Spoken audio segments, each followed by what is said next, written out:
Bailey Armour and Scott Shapiro back with another episode of Fourth Sense, where we talk all things Ellis Park Racing, who, of course, has a super big weekend of racing this weekend. They've got a lot of stakes listed on the cards on both Saturday and Sunday, and that sneaky Monday card that we love to see and talk about. This weekend is Kentucky Downs preview weekend, so you'll see a lot of horses running in stakes races at Ellis this weekend that'll ship out to Kentucky Downs a little bit closer to Nashville later in August and early September. I know that I'll definitely try to get out there and make some bets for the two of us in spirit, since you're holding it down out in Jersey. But what's going on this weekend at Ellis? You see anything you like? There's a few things I like. Seven stakes races between Saturday and Sunday. There's three on Saturday. We'll talk about one of those. I think they're the less favorable in terms of wagering, and then four on Sunday. And I think those are races that are a little more favorable in terms of having some strong opinions in, and we'll talk about two of those races in the upcoming few moments. All right. Well, we'll dive right into the action on Saturday. Now, the race that we've both picked without talking to each other about it is the Kentucky Downs preview for the Mint Ladies Turf Sprint. This is a 5.5 furlong turf sprint. You've got a decent sized field in this. And for me personally, I don't know about you, it is number 8, OVA CHARGED. It's her race to lose. She's coming into this race off of a 7-win streak, mostly in Louisiana, but she has won at Churchill. She's run and won on both turf and dirt. She's 15 for 18 lifetime overall. Corey Lannery is set to ride today. She'll be super bet down the windows. You're not going to get a good price on this horse, but this is one that I would key over other horses in exactas and trifecta. Understandable. 15 for 18 is pretty darn good, and undefeated since entering the Shane Wilson barn. Perfect 7 for 7. I like that she draws outside of BG Warrior, the other likely pace setter in here, who's better on the all-weather at Turfway than she is on the turf. I think OVA CHARGED is going to be very tough. From a gambling perspective, though, Bailey, I'm going to try to beat the clear second choice on the morning line, number 5, Red Carpet Ready. This is a filly that was good early on in her career. Not to say she's been bad lately, but her last couple have been a little bit underwhelming. I think Rusty Arnold to the point where he's ready to take a chance here. I don't think this was the plan to move to the turf. So I'm going to hope that she doesn't like the surface switch, and I'm going to fade her. I'm going to try to get number 3, Awesome Treat, or number 6, Nikki Nine Doors into the exacta, maybe both of them to hit the trifecta. I think Nikki Nine Doors to number 6 was one that I waffled back and forth on when I was doing my handicapping. I liked her, but I didn't quite like her enough to make a super strong case for her. Like, I don't know if she's really going to beat OVA CHARGED, but she's one that I think she'll hit the board for sure. Chris Davis has been having a really good 2024 after a frustrating 2023. You have to like that this one comes off a win over this surface. And I just think really you want a horse that's going to be kind of picking up the pieces, not necessarily trying to win the race. I think Awesome Treat is the better of the price options there and likely to be well out of it. But I do think Nikki Nine Doors might be at, firing at her best going into this race. Well, hopefully she can blow the doors right off of them and pick up those pieces like you said and get us a good price at the windows.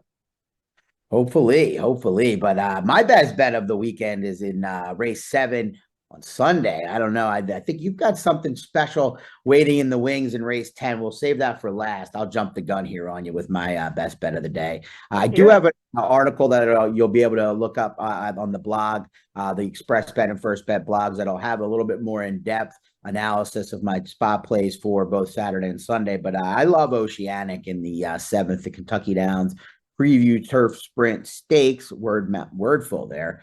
This horse was, very highly regarded going into that start at Woodbine. You can tell by the fact he went off at 8-5. I heard from multiple places this horse was doing as well as he ever had, but he was a little too keen. It was a slow pace, and he was up closer to it than he likes to be. Now, I think there's going to be a lot more speed in here. He gets back to his home country, his home state of Kentucky, and I think Christian Torres will have him off the pace with a lot of speed in front of him. So I think Oceanic, the 2 horse at 9-2, is going to bounce back with a big effort for Jordan Blair.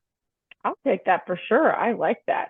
And if you folks haven't checked out Scott's blogs on the Xpressbet and First Bet platforms, you've really got to. I feel like I've personally learned so much about handicapping from reading the way that Scott writes and analyzes races, but they're also just fun to read. Like, for me, I feel like handicapping is such a big puzzle that I get to solve, 80 gajillion times a week and talk about all these races.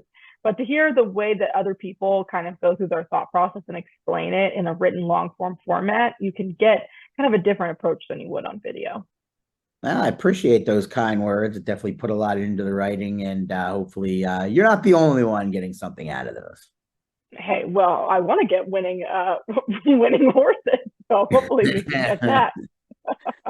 Well, you've got your spot on Sunday. I've got mine in race number 10, the mile and a quarter Kentucky Downs Preview Turf Cup Stakes. I feel like every time I'm going to say Kentucky Downs Preview like 500 times when you It's do tough. these.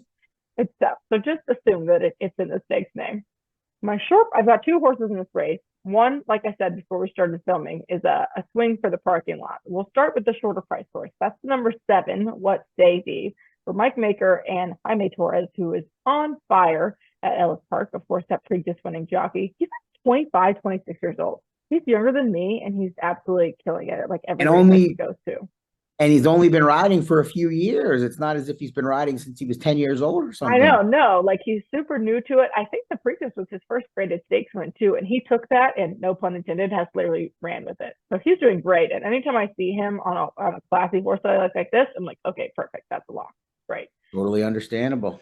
Super deep closer going in a mile and a quarter, coming off a 3-win streak. He's won under several different pilots, and of course gets Jaime on Sunday. Could be a shorter price horse. I don't know that he'll necessarily be the super low favorite, but this is one that I think could have a pretty significant chance to take it home. Now my big swing for the fences, bear with me, 30-1 morning line, Uncle Jake, the number 10 horse for Carlo Vaccarezza and Aqua Conception. Before you start picking those eyebrows up, okay, this is a horse that started out in the Bob Baffert barn, went to Brittany Vandenberg, and is now with Carlo. Ran in the Wood Memorial a couple years ago, didn't do well, but still classy enough to run in the Wood Memorial. Son of Uncle Mo, bred for class all day and night, has won on dirt multiple times, keeps getting entered in these races, and these turf races that get pulled off the turf for rain and just wins, by open lengths pretty much, has no problem eating that ground up. So today, or on Sunday rather, he's finally making what has been his multiple try to try to get this horse on turf. Clearly, they know something, that this horse has got to be a turf monster if they keep putting him in these races, and he keeps winning on the dirt. 30-1. I don't know that you'll get the full 30-1 on Sunday, but you'll probably get higher than 12-14, I would say, and I would take that on this horse. Absolutely. Well, I definitely like the angle of following a horse that the connections have been clearly trying to get on the turf since they've taken over training duties. My concern with this one is that there's a lot of other speed signed on. So how is it going to go now? Joel Rosario, one of the more patient, and Declan Cannon for that matter, they're the last couple of pilots on this board, this Son of Uncle Mo. Patient kind of riders, and they've still had this one close to the front or on the front. But Axel Concepcion kind of fits that bill as well. If the horse can be relaxed, I think he will. But you're going to get a big price, and understandable. When it comes to a Mike Maker trainee with What Say Thee, I would never knock you for that. For this one, gets a little bit of a class hike here, coming in off those 3 wins. And you got to love that will to win. He's been in 3 tight photos in his last 3, like you said, 3 straight wins, and has won all 3 battles. So he's kind of got that ability or that will to win. Yeah, super gutsy horse that I like to see personally. So we'll see out of the 2 of them, what's going to happen on Sunday. Like you said, plenty of speed in this race.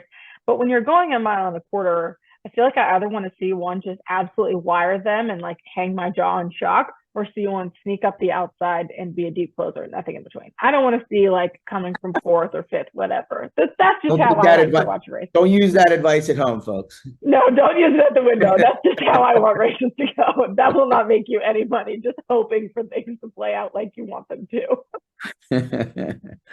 Well, good stuff. I mean, I know you're excited for the weekend there. I am as well. And then Monday, of course, Ellis doesn't have the stakes program, but they're the hottest thing going on Mondays. Of course, Xpressbet and FirstBet will have that promotion ongoing with the late pick 4, 1 million point, hit it, split it, right? And then if you haven't registered, definitely do that. And I'll have a video up on Monday morning with some thoughts on those late pick 4 races. We'll also have a tweet out with my picks in graphic form. Yeah, we'll be keeping an eye out for that blog and those picks for your picks.